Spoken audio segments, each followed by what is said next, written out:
நீங்கள் தவறவிட்ட எபிசோடுகளை இப்பொழுதே காணுங்கள் உங்கள் Tandivan.com மற்றும் Tandivan யூடியூப் சேனலில்.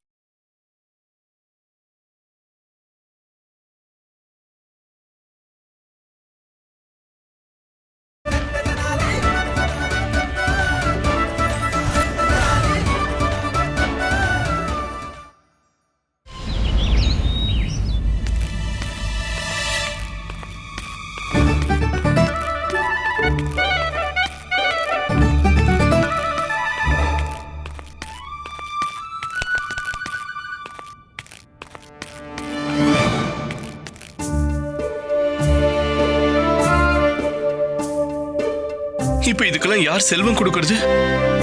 சாரதாம்மா கனவு லோகத்துக்குள்ள இப்ப நல்லா முழுகிட்டாங்க.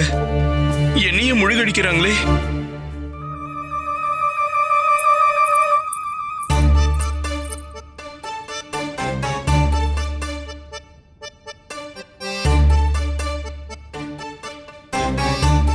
என்ன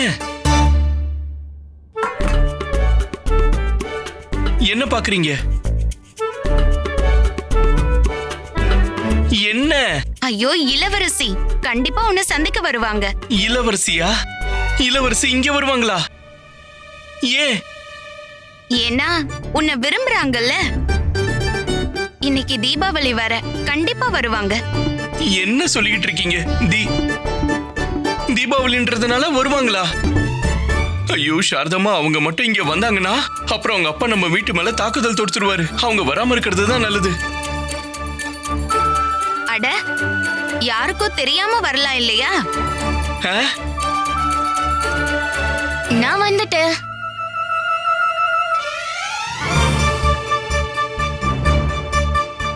வந்துட்டாங்க.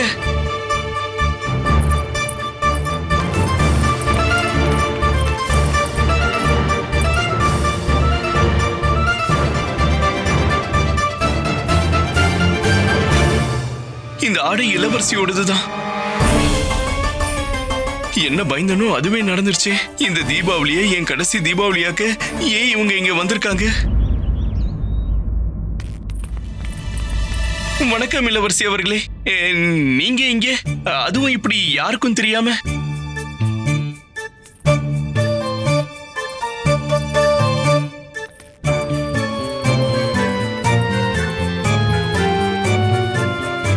இளவரசி என்ன சாப்பிடுறீங்க? முதல்ல நான் உங்களுக்கு ஆரத்தி எடுக்கிறேன்.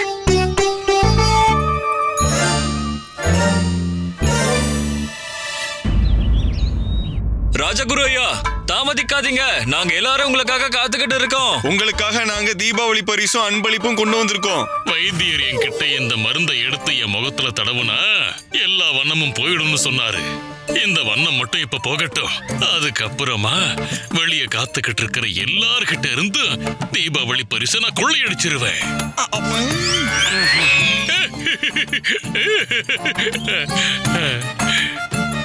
அடா, இப்பதான் ஞாபகம் வருது.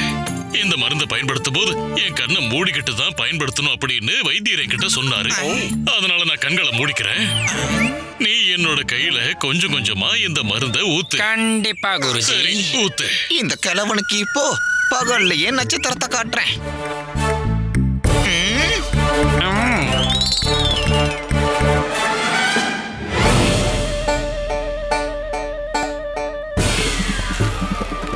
ஊத்து. ஊத்தியாச்சு குருஜி. ஊத்து. நன்றி.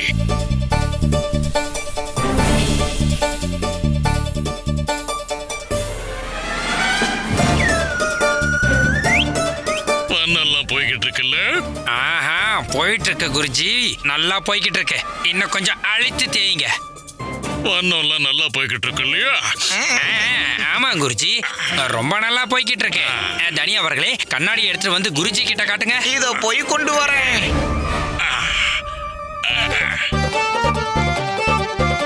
இங்க பாருங்க குருஜி, வைத்தியர் கொடுத்த மருந்தோட விளைவு என்னன்னு உங்க கண்ணால நீங்களே பாருங்க.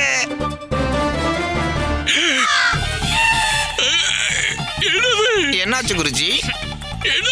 நீங்க என்ன சொல்ல வரீங்க? இப்ப இந்த மாதிரி சூழ்நிலையில உங்களால வெளியே போய் அந்த தீபாவளி பரிசை வாங்க முடியாது. ஆனா நீங்க கவலைப்படாதீங்க, உங்களோட அந்த சுமையை நாங்க சுமக்கிறோம். தீபாவளிக்கான எல்லா பரிசுகளையும் நாங்க போய் வாங்கிக்கிறோம். இந்த தனியமணி உங்க கூட இருக்கிற வரைக்கும் நீங்க எதுக்கும் கவலைப்படக்கூடாது குருஜி. போவாக்கரைகளா, ஏமாத்துக்காரனுங்களா, துஷ்டனுங்களா, முட்டாளுகளா, எனக்கு புரிஞ்சிருச்சு. இது நீங்க 2 பேரும் பண்ண வேலைதான் எனக்கு புரிஞ்சிருச்சு. உங்களை விட மாட்டேன், நான் உங்க 2 பேரையும் விட மாட்டேன்.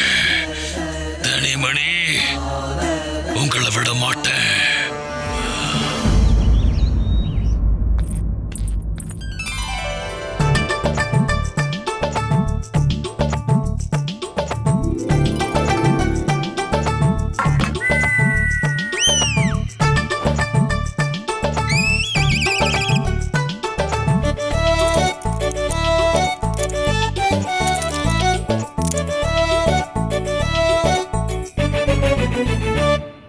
வாங்க இளவரசி, லக்ஷ்மி பூஜை ஆரம்பிக்கலாம்.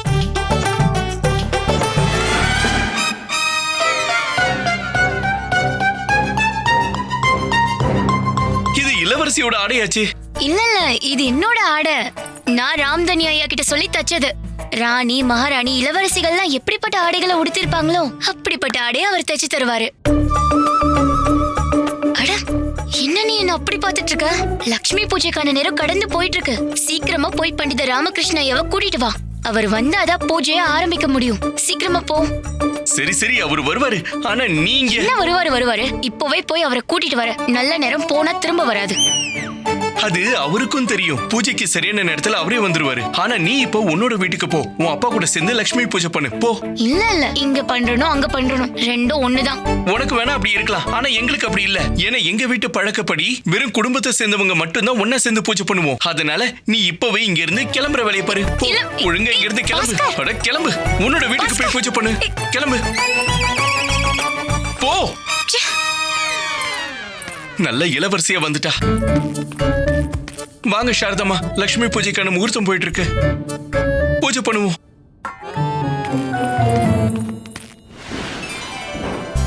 அம்மா, எப்பவும் எனக்கு உங்க ஆசீர்வாதத்தை தந்துகிட்டே இருங்க.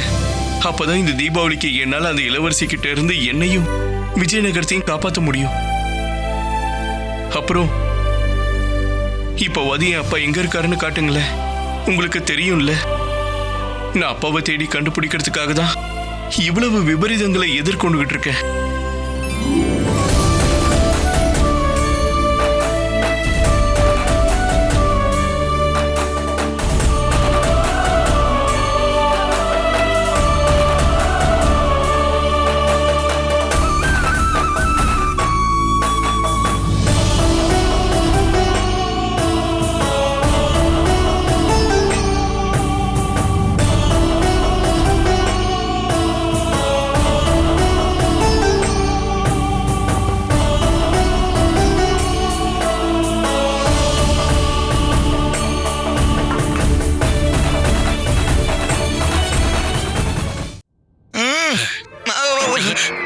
என்னாச்சு? பாக்குறதுக்கு ரொம்ப பயங்கரமா இருக்கீங்க குருஜி. லட்சுமி அம்மாவே பார்த்து பயந்துட போறாங்க. அப்படியா? ஆமா. வாய் மூடு. அம்மா, உங்களுக்கு புரியுது இல்லம்மா? ஏதாவது பொண்ணுக்கு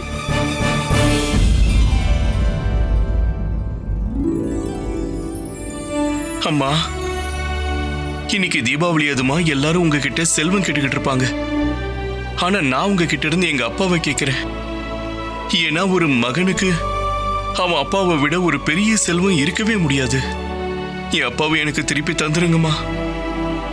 என் அப்பாவை என் கண்ணில் காட்டிடுங்க.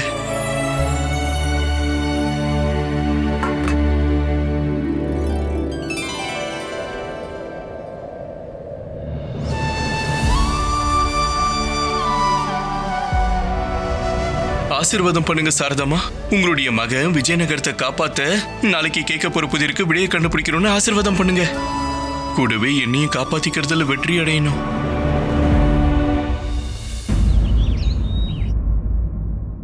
இளவரசி இன்னும் ஏன் சபைக்கு வரவே இல்ல? அவங்க சீக்கிரமா வந்துருவாங்க மகாராஜா.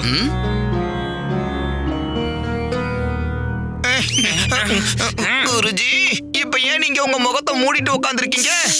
என்னோட கருப்பு முகத்தை யாரும் பாத்திர கூடாதுன்னு தான். குருஜி, நீங்க ஏன் பயப்படுறீங்க? அதான் உங்க சிஷ்யர்கள் நாங்க 2 பேரும் சுண்ணாம்ப தடவி உங்க முகத்துல இருந்த கருப்பை எல்லாம் மறைச்சிட்டோம்ல. என்ன மணி அவர்களே? சரியா சொன்னீங்க தனி அவர்களே. நான் மனசுல நினைச்சதை நீங்க அப்படியே சொல்லிட்டீங்க. குருஜி, அதெல்லாம் இருக்கட்டும். இப்போ உங்க முகத்துல இருந்து அந்த துணியை எடுங்க பார்க்கலாம். குருஜி, இல்லனா எல்லாருக்கும் உங்க மேல சந்தேகம் வந்துரும். சரி சரி சரி, எடுக்கிறேன். ஒரு விஷயம் சொல்லுங்க. என்ன சொல்லணும்? நீங்க என்னோட முகத்தோட வண்ணத்தை என் உடம்போட வண்ணத்துக்கு ஏத்த மாதிரி தானே மாத்தி வச்சிருக்கீங்க. என்ன குருஜி, நீங்க எங்களை சந்தேகப்படலாமா? அதெல்லாம் நாங்க சரியா தான் பண்ணிருக்கோம். ஐயோ குருஜி, சர்மத்தோட வண்ணத்தெல்லாம் விடுங்க. இப்ப நாங்க உங்க முகத்தை எப்படி பொலிவாக்கி இருக்கோம்னா, இங்க இருக்கிற யாரு இத பார்த்தாலும் உடனே உண்மையான மகாராஜா இங்கதான் உட்கார்ந்துட்டு இருக்காரு நம்பிடுவாங்க. அது மட்டும் இல்ல குருஜி, இளவரசி மட்டும் உங்களுடைய அழகான முகத்தை பார்த்தாங்கன்னு வைங்க, அப்படியே மயங்கி உங்க கால்ல விழுந்துருவாங்க. அப்படியா? அப்போ இந்த துணியை நான் எடுத்துடுறேன். எடுத்துருங்க.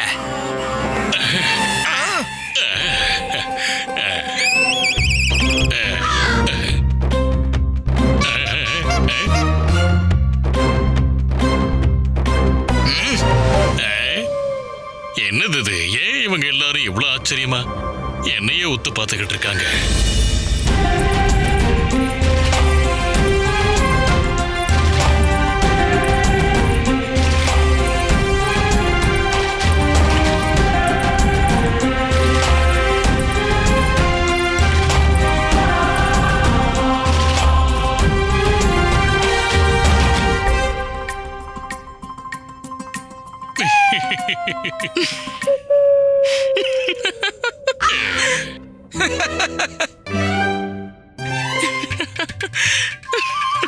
என்ன பார்த்து மயங்கி போறதுக்கு பதிலா இளவரசி இப்படி சிரிச்சுக்கிட்டு இருக்காங்க. என்ன மன்னிச்சிருங்க ராஜகுரு அவர்களே. உங்க முகத்தை பார்த்தா யாரா இருந்தாலும் சிரிப்பாங்க. நீங்க உங்க முகத்துல வெள்ளை சுண்ணாம்பு ஏன் பூசிருக்கீங்க?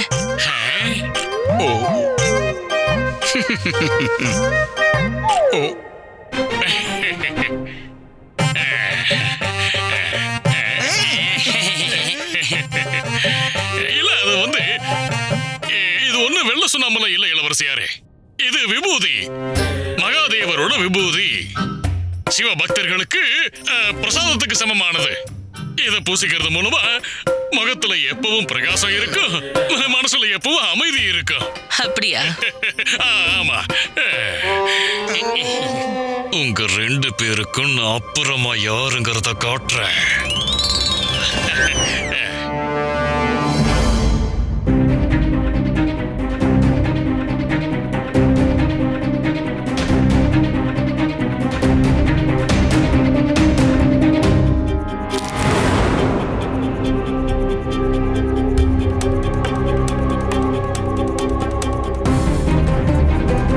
எனக்கு இப்பதான் உண்மையே புரிஞ்சிருக்கு. மகாராணி வழங்கின இந்த புதிருக்கு பதில் சொல்லலன்னா பண்டிதர் ராமகிருஷ்ணரோட உயிருக்கே ஆபத்து ஏற்படலாம்.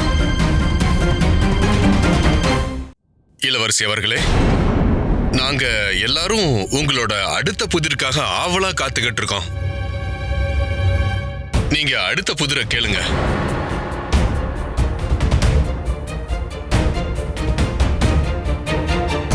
ஏதோ ஒரு விஷயம் இருக்கு பாஸ்கர். இளவரசியோட முகத்துல புதிரை கேட்க போறோன்ற உற்சாகமே இல்லையே.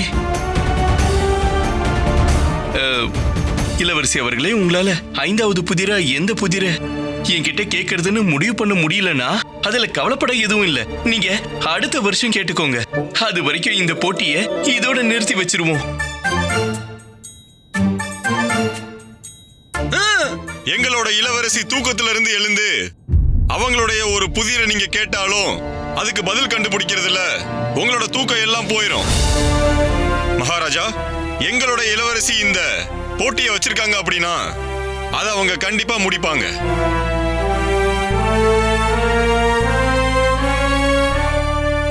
உங்களுக்கான கடைசி புதிர் இதுதான். மரணத்தை கூட வீழ்த்தக்கூடிய அப்பேற்பட்ட ஒரு குணம் இது. பயத்தை கூட கொல்லக்கூடிய ஒரு கூர்மையான வாள் இது. யமனே எதிரில் வந்தாலும் மிருதங்கம் வாசித்துக் கொண்டாடும், முழு அர்ப்பணிப்போடு நடனமாடும். ராகத்தில் பாட்டு பாடும் 100 அடி உயரத்திற்கு மேல பறக்கக்கூடிய ஒருத்தரால மட்டும்தான் தன்னை பிரயோஜனமானவரா நிரூபிச்சு எல்லாரையும் வணங்க வைக்க முடியும்.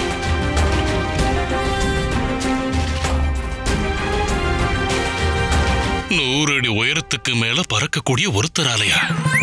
இது என்ன புதிர்னு தெரியலையே. இளவரசி, எனக்கு ஒரு விஷயத்த சொல்லுங்க. திறந்த வானத்துல 100 அடி உயரத்துல ஒரு பறவை மாதிரி யாரால பறக்க முடியும்?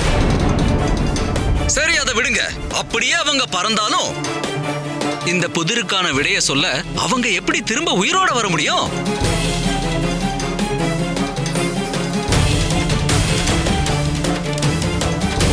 ஏன் இளவரசி இப்படி ஒரு அர்த்தமில்லாத புதிரை கேட்டிருக்காங்க? இதை கேட்கறதுல இளவரசிக்கு சந்தோஷம் இல்லைன்னு ஏன் எனக்கு தோணுது?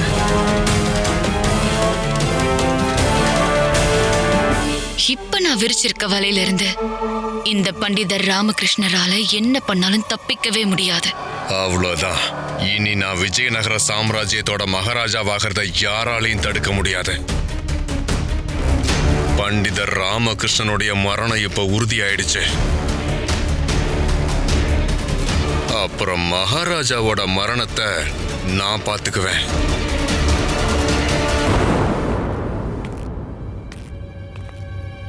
பண்டிதர் ராமகிருஷ்ணா, நில்லுங்க நில்லுங்க. பண்டிதர் ராமகிருஷ்ணா, பண்டிதர் ராமகிருஷ்ணா, இது என்ன விசித்திரமான புதிரா இருக்கு?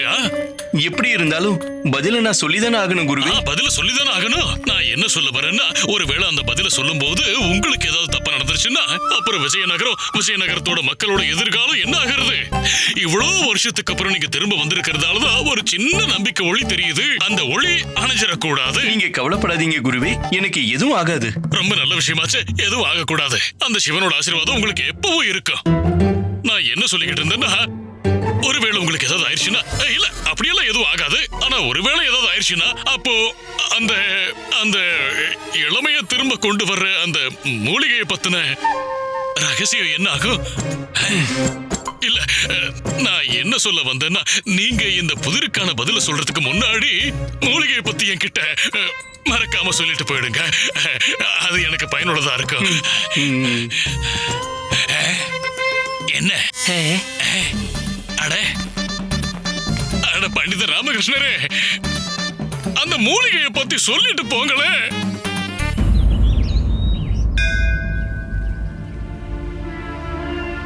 அம்மா, உங்களுடைய ஆசீர்வாதத்தால அப்பா எண்ணற்ற முறை மரணத்தை வீழ்த்தி இருக்காரு.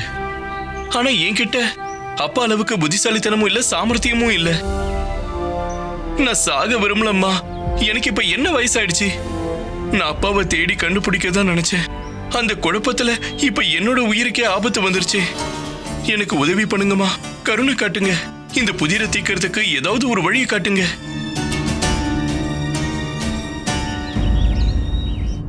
சாரதாமா, இன்னைக்கு சபையில என்ன ஆச்சுன்னு கேள்விப்பட்டீங்களா? பண்டிதர் ராமகிருஷ்ணர் கிட்ட அந்த இளவரசி ஒரு சிக்கலான புதிரை கேட்டிருக்காங்க. இதனால அவரோட உயிருக்கே ஆபத்து ஏற்படலாம். அவங்க அவர்கிட்ட என்ன கேட்டாங்கன்னா, 100 அடி உயரத்திற்கு மேல பறக்கக்கூடிய ஒருத்தரால மட்டும்தான் தன்னை பிரயோஜனமானவரா நிரூபிச்சு எல்லாரையும் வணங்க வைக்க முடியும்.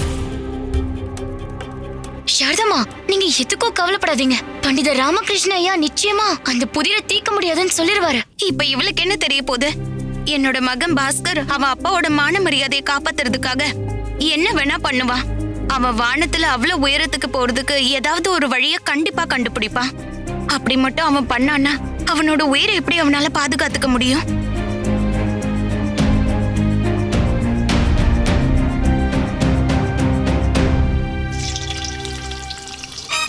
சாரதாமா, நீங்க என்ன பண்றீங்க? ஐயோ ஐயோ, இவ்வளவு நாள் அவனுக்கு பிடிச்ச எந்த உணவையும் நான் சமைக்கவே இல்லை. இன்னைக்கு சமைச்சு கொடுக்கறேன். இதுக்கப்புறம் எனக்கு வாய்ப்பு கிடைக்குமோ கிடைக்காதோ தெரியல.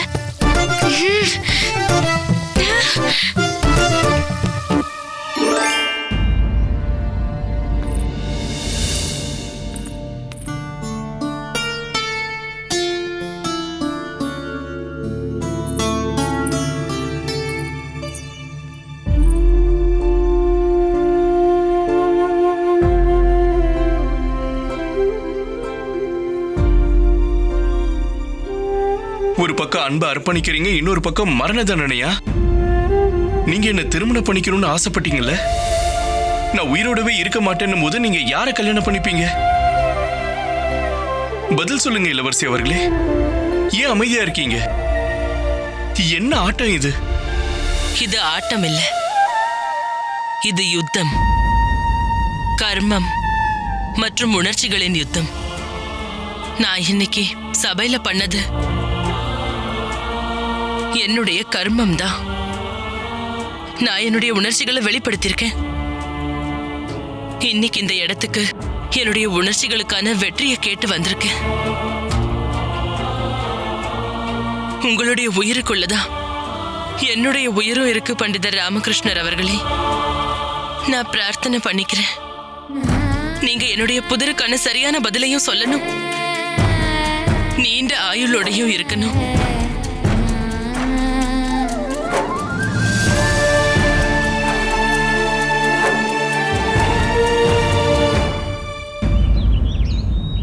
வா நகுஷ் வா, என்ன செய்தி கொண்டு வந்திருக்க? அழகழகான நாட்டிய பெண்கள் இங்க வந்திருக்காங்க. உலகத்துல இருக்கிற சிறந்த சங்கீத கலைஞர்கள் அவங்களோட பயிற்சிய ஆரம்பிச்சிட்டாங்க. பொம்மை நாட்டுக்காரர்கள் மற்றும் வெவ்வேறு கேலி கூத்துகளை காட்டக்கூடியவங்களும் இங்க வந்திருக்காங்க. எல்லாருமே இப்போ அந்த தருணத்துக்கு காத்திருக்காங்க. அது உங்களோட ராஜ பட்டாபிஷேகத்துக்காக மந்திரியாரே.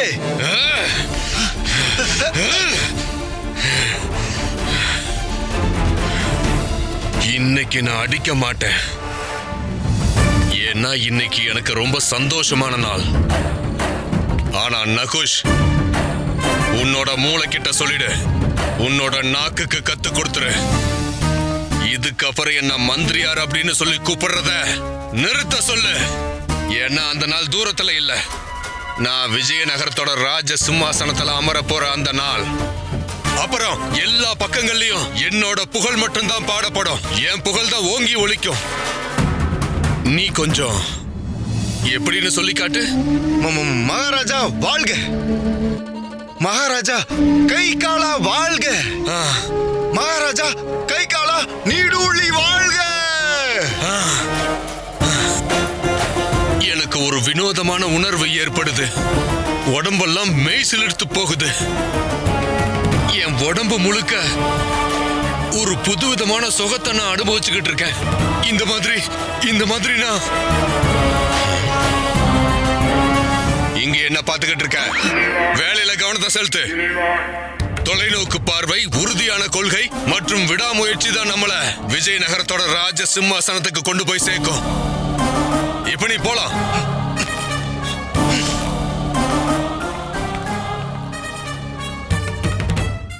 இளவரசே, உங்களை பார்க்க கவலையா இருக்கிற மாதிரி தெரியுது. ஏன்? எனக்கு பண்டிதர் ராமகிருஷ்ணரை நினைச்சா கவலையா இருக்கு.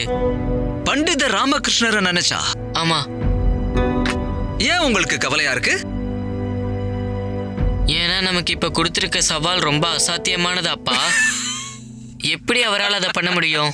ஒருவேளை அவருக்கு ஏதாவது ஆயிடுச்சுன்னா? இளவரசரே, உங்களுக்கு பண்டிதர் ராமகிருஷ்ணரை பத்தி தெரியாது. யார் ஒருத்தர் அசாத்தியமான விஷயத்தை சாத்தியமாக்குவாங்களோ அவருதான் பண்டிதர் ராமகிருஷ்ணர். பண்டிதர் ராமகிருஷ்ணரால எதையும் பண்ண முடியும், எதையும். இவ்ளோ பெரிய முட்டாள யாரு மகாராஜாவாக்குனாங்கன்னு தெரியல. இன்னும் கொஞ்ச நாளைக்கு மட்டும்தான். அப்புறம் இவன் எங்க இருந்து மகாராஜாவா இருக்க போறான்?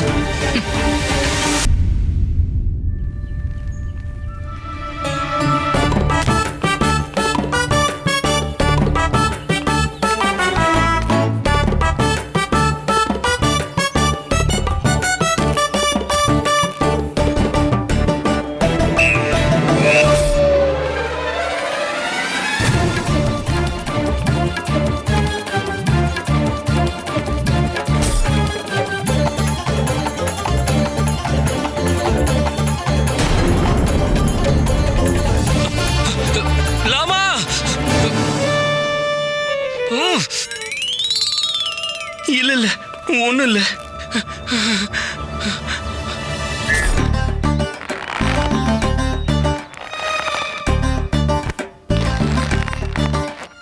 நூறு அடி உயரத்திற்கு மேல பறக்கக்கூடிய ஒருத்தரால மட்டும்தான் தன்னை பிரயோஜனமானவரா நிரூபிச்சு எல்லாரையும் வணங்க வைக்க முடியும்.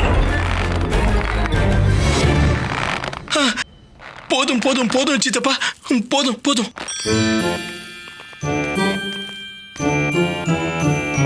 சித்தப்பா, 1-2 அடி உயரத்துல ஒண்ணும் ஆகாது. புதிருக்கான விடையை தெரிஞ்சுக்க நான் 100 அடி உயரத்துக்கு போயாகணும். 100 அடியா? ஆமா. ஆனா பாஸ்கர், உன்னால எப்படி அவ்வளவு உயரத்துக்கு போக முடியும்?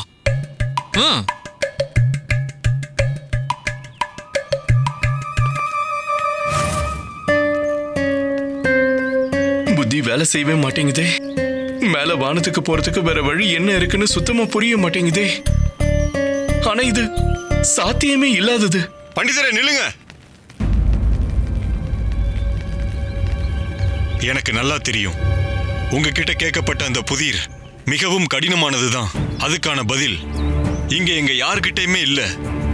ஆனா இப்ப நாங்க எல்லாரும் உங்களை தான் நம்பி இருக்கோம். உங்களால மட்டும்தான் விஜயநகரத்தை எதிரிகள் கைக்கு போக விடாம தடுக்க முடியும். அப்புறம் அது மட்டும் இல்லாம நம்மளோட விஜயநகரம் தோக்குறதையும், அதே மாதிரி உங்களுக்கு ஒரு கஷ்டம் ஏற்படுறதையும் எங்களால தாங்கிக்கவே முடியாது.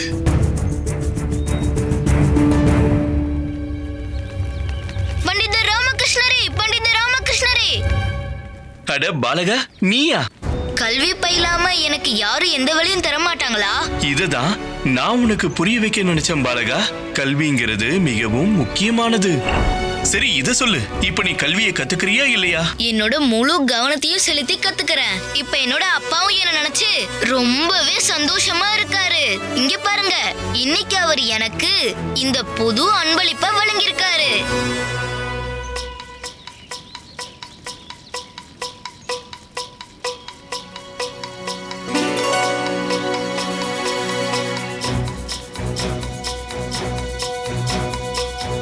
அப்பா சொன்னது சரிதான். நம்மளால முடிஞ்ச அளவுக்கு நல்ல காரியங்களை நாம பண்ணணும். ஏன்னா மத்தவங்களுக்கு நன்மையை பண்றவங்களுக்கு அந்த நன்மை கண்டிப்பா திரும்பி வரும்.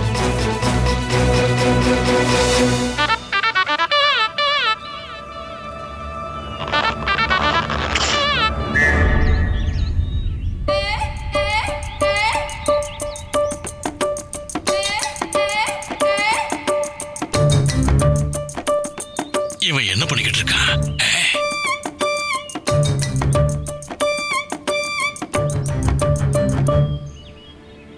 மகாராஜா ஜாம்வந்த், இந்த சாத்தியம் இல்லாத விஷயத்தை பார்க்க நீங்களே நேரடியா எங்க ராஜ்யத்துக்கு வந்தது சந்தோஷமான விஷயம். நான் இங்க விஜயநகரத்தோட தோல்வியை பார்க்க வந்திருக்கேன்.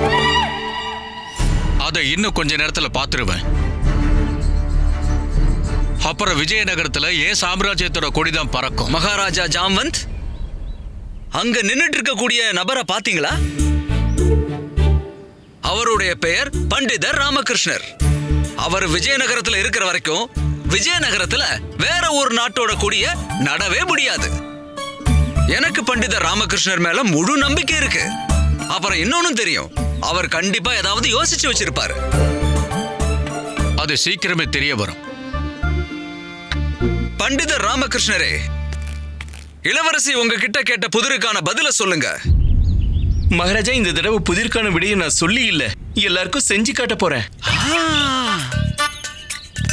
நான் இந்த உண்டிகோலின் உதவியோட திறந்த வானத்துக்கு கீழே காத்துல 100 அடி உயரத்துக்கு மேல போக போறேன். அங்கிருந்து இந்த புதிர்க்கான விடையை கண்டுபிடிச்சிட்டு வர போறேன்.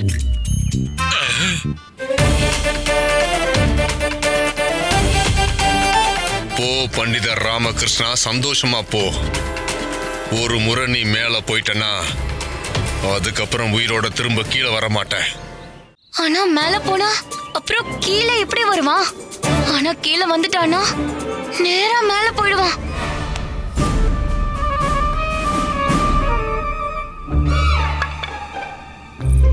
என்ன?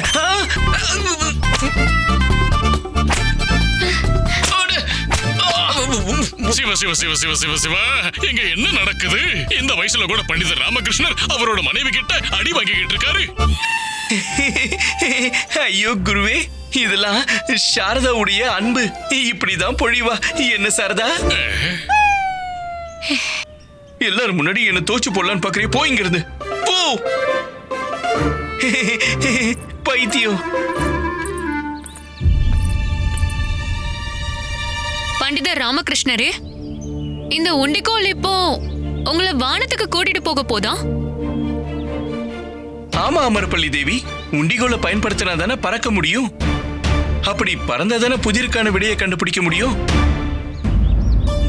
நீங்க யாரும் கவலைப்படாதீங்க, நான் பத்திரமா திரும்பி வருவேன். திரும்பி வரும்போது புதிருக்கான விடையை கொண்டு வருவேன். நீங்க எல்லாரும் தயார் தானே? நல்லா வலு கொடுத்து இழுக்கணும்.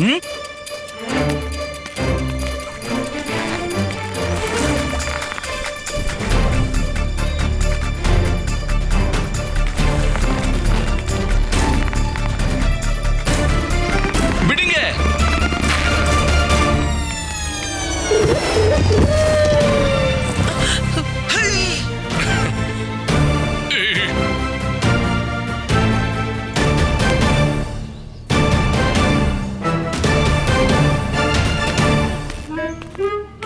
யாரும் சாப்பிடலையா என்ன? நல்லா உங்க சக்தியை கொடுத்து இழுங்க. நீங்க யாரும் கவலைப்படாதீங்க. நான் எங்க விழப்போறனோ அங்க ஏற்கனவே நான் பெரிய பெரிய படுக்கைகளை விரிச்சு வச்சிருக்கேன்.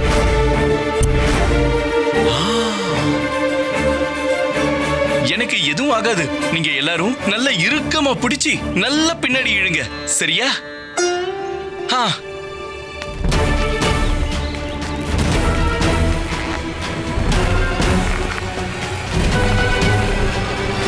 அட, எப்படிப்பட்ட பொண்ணு நீ? முதல்ல என் மகன் கிட்ட அன்பை காட்டிட்டு இருந்த, ஆனா இப்ப அவனையும் ஆபத்துல தள்ளி விட்டுட்ட. அவ்வளவுதான் பண்டிதர் ராமகிருஷ்ணா, நீ மேல போக தயாராயிடு. ஒருவேளை உயரத்துல இருந்து உயிர் தப்பிச்சாலும் அதுக்கப்புறம் உன்னை மேல அனுப்பி வைக்கிற எல்லா ஏற்பாடுகளையும் நான் பண்ணி வச்சுட்டேன். வீரர்களே, சீக்கிரம் ஆகட்டும். இப்போ பண்டிதர் ராமகிருஷ்ணர் ரொம்ப அதிவேகமா இந்த பானங்கள் மேல வந்து விழுவான்.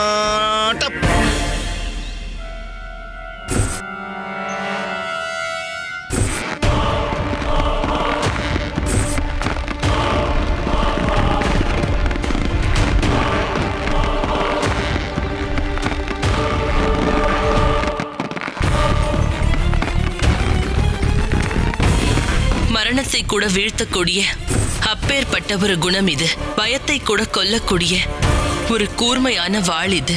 யமனே எதிரில் வந்தாலும் மிருதங்கம் வாசித்துக் கொண்டாடும், முழு அர்ப்பணிப்போடு நடனமாடும், ராகத்தில் பாட்டு பாடும், 100 அடி உயரத்திற்கு மேல பறக்கக்கூடிய ஒருத்தரால மட்டும்தான் தன்னை பிரயோஜனமானவரா நிரூபிச்சு எல்லாரையும் வணங்க வைக்க முடியும். அட கடவுளே, நான் எவ்வளவு பெரிய தவறு செஞ்சிருக்கேன்.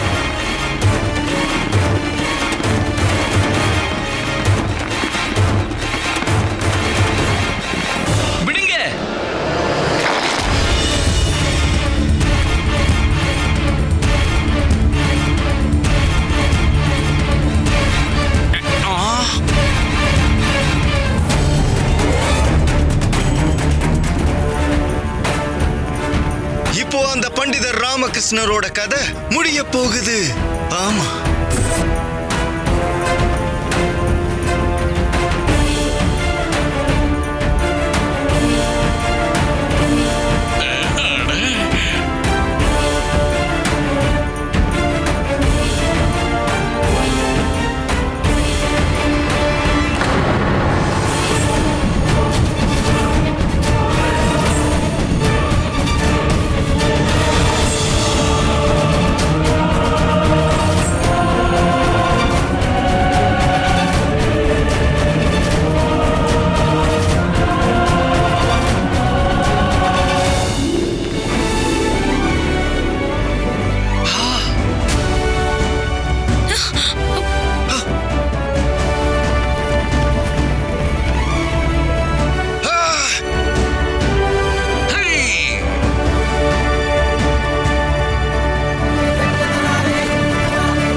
மந்திரியார் அவர்களே,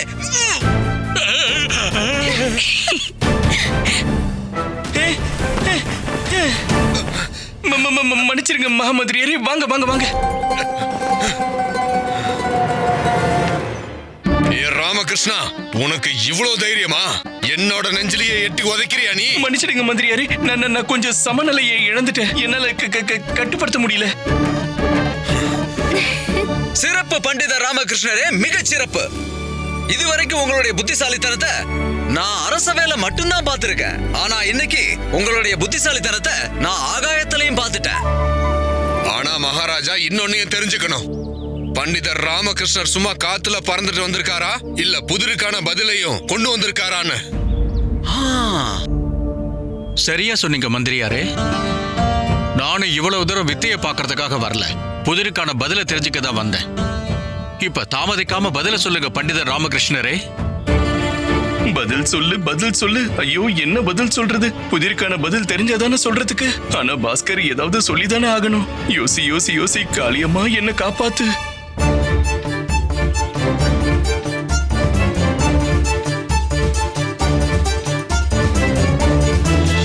மகாராஜா, நாங்க காத்துல 100 அடி உயரத்துல வானத்துக்கு நடுவுல பறந்துகிட்டு இருந்தப்போ நீங்க எல்லாரும் என்ன கீழே இருந்து ஆர்வமா பாத்துக்கிட்டு இருந்ததா பார்த்தேன். என்ன புகழ்ந்துகிட்டும் இருந்தீங்க. அதுல சிலர் என்ன வணங்கவும் செஞ்சாங்க. அப்பதான் எனக்கு புரிஞ்சுது, இந்த பாராட்டுகளும் வணக்கமும் எனக்காக இல்ல, அதுக்கு மாறா இது என்னுடைய தைரியத்துக்கானது. அதனால இளவரசியின் புதிருக்கான விடை என்னன்னா தைரியம்.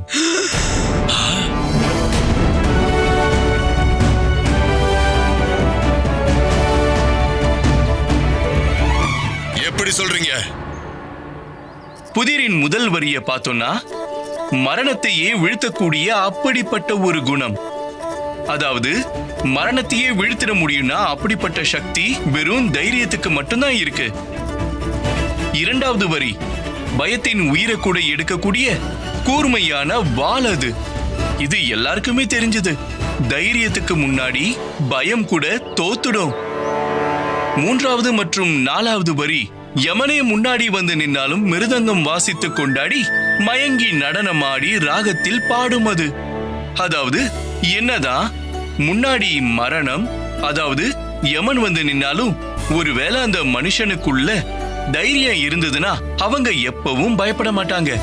அதுக்கு மாறா அதே இடத்துல நின்னு அவங்களுக்குள்ள இருக்கிற மகிழ்ச்சியோட எவ்வளவு பெரிய பிரச்சனை வந்தாலும் அதை எதிர்கொள்வாங்க. இப்போ கடைசி 2 பகுதிகள். பூமியில இருந்து 100 அடி உயரத்துல பறவைகள் மாதிரி பறக்கும் போது யார் தன்னை உபயோகமானவங்கன்னு நிரூபிக்கப்படுறாங்களோ அவங்கதான் வணங்கப்படுறவங்க.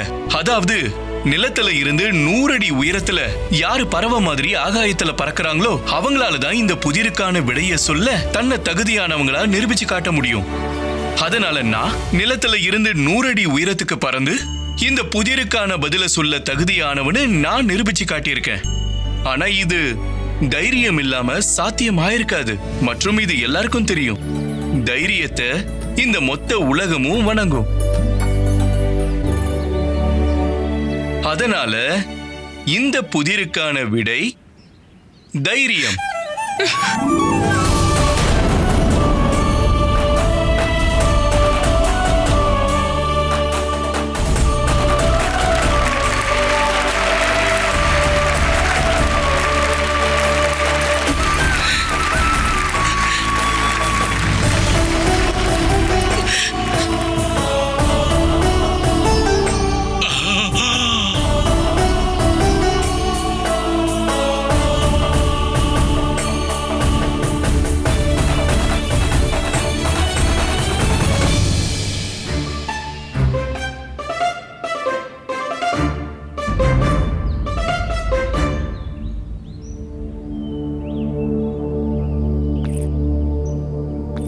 மகாராஜா, இது மிகவும் சரியான பதில். பண்டிதர் ராமகிருஷ்ணர், பண்டிதர் ராமகிருஷ்ணர், பண்டிதர் ராமகிருஷ்ணர். இத சொல்றதுக்கு எனக்கு கொஞ்சம் கூட தயக்கம் இல்ல. என் என் மக தேவயானியோட தேர்வு சரியானது.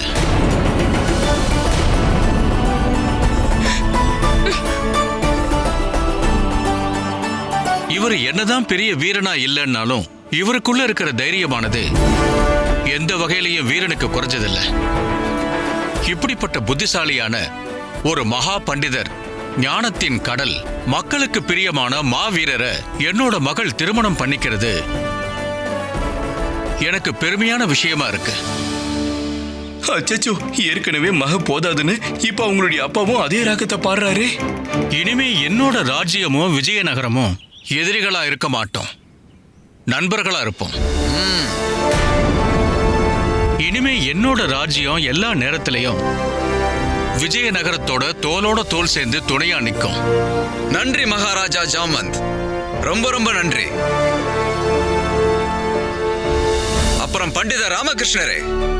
மகாராஜா, மொத்த விஜயநகரமும் உங்களுக்கு கடமைப்பட்டு இருக்கு. இன்னைக்கு திரும்ப ஒரு முறை விஜயநகரத்தின் மானத்தையும் மரியாதையும் காப்பாத்தி இருக்கீங்க. இன்னைக்கு இந்த நல்ல நேரத்துல நம்மளோட அரசவையில உங்களை நான் கௌரவப்படுத்த விரும்புறேன் ராமகிருஷ்ணரே. பண்டிதர் ராமகிருஷ்ணர், பண்டிதர் ராமகிருஷ்ணர், பண்டிதர் ராமகிருஷ்ணர், பண்டிதர் ராமகிருஷ்ணர்.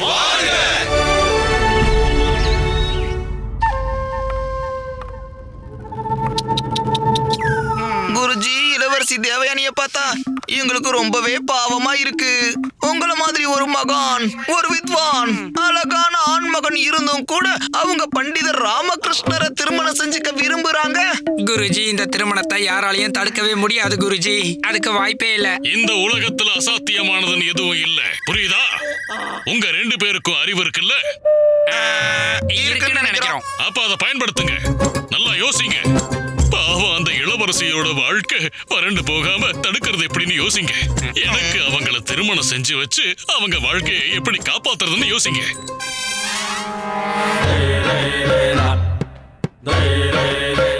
Catch us on TV, Tandivan.com, Facebook and YouTube.